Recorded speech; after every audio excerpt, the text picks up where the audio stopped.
প্রতিদিনের চিন্তা ও প্রার্থনা। 24শে মে, দিনের প্রধান চিন্তা। যশের লালসা ধর্মজীবনকে ধ্বংস করে। দীনতার সঙ্গে কাজ করো। মিথ্যাচারী হইয়া লোকের দৃষ্টি আকর্ষণ করিও না। মুখস্থ করা যায়, অন্ধকার রাত্রি এক দাঁড়াইল সম্মুখে মোর অভেদ্য প্রাচীরের মতো। বিভৎস রূপ ধরি করিল মোর দৃষ্টি আকর্ষণ।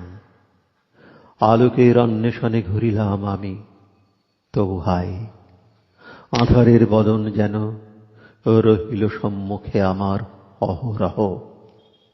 আলো আলো কোথা তুমি? কাঁদি আমি অতি উচ্চস্বরে। হও তুমি সহায় আমার, আমি শুধু চাহি যে তোমারে। উপদেশ: যদি পাপ করিয়া বা নিপীড়িত হইয়া আমরা দীন ও নম্র হইতে শিখি, তবে দুষ্কর্ম বা অন্যায়ের সূত্রে আমাদের বিশেষ শিক্ষা লাভ হয়। এই জন্যই মহাপুরুষেরা শত্রুকে পর্যন্ত আশীর্বাদ করেন।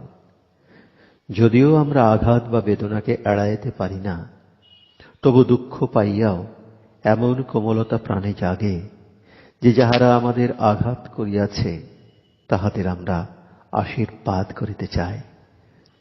দুঃখ আঘাত জোর করিয়া আমাদের ভগবানের দিকে টানিয়া লয়। মানুষের জীবনে কত সংগ্রাম! ভগবান যে আমাদের জীবন পথে দুঃখ কষ্ট পাঠাইতেছেন, তাহা সত্যই তাঁহার আশীর্বাদ। ইহার ভিতর দিয়া আমরা বিকশিত হইবার সুযোগ পাই।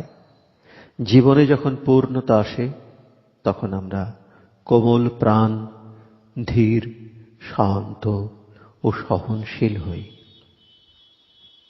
প্রার্থনা: হে পরম দেবতা, আমার হৃদয়কে তোমার আশীর্বাদ লাভের জন্য মুক্ত করিয়া দাও। এ জীবনে আধ্যাত্মিক সফলতার বীজ রোপণ করো প্রভু। আমার হৃদয় হইতে গর্ব ও যশের আকাঙ্ক্ষা তুমি দূর করিয়া দাও। এ হৃদয় যেন সহজ সরল এবং অহমিকা মুক্ত হয়। আমার অন্তরে উন্নত আকাঙ্ক্ষা জাগ্রত করো।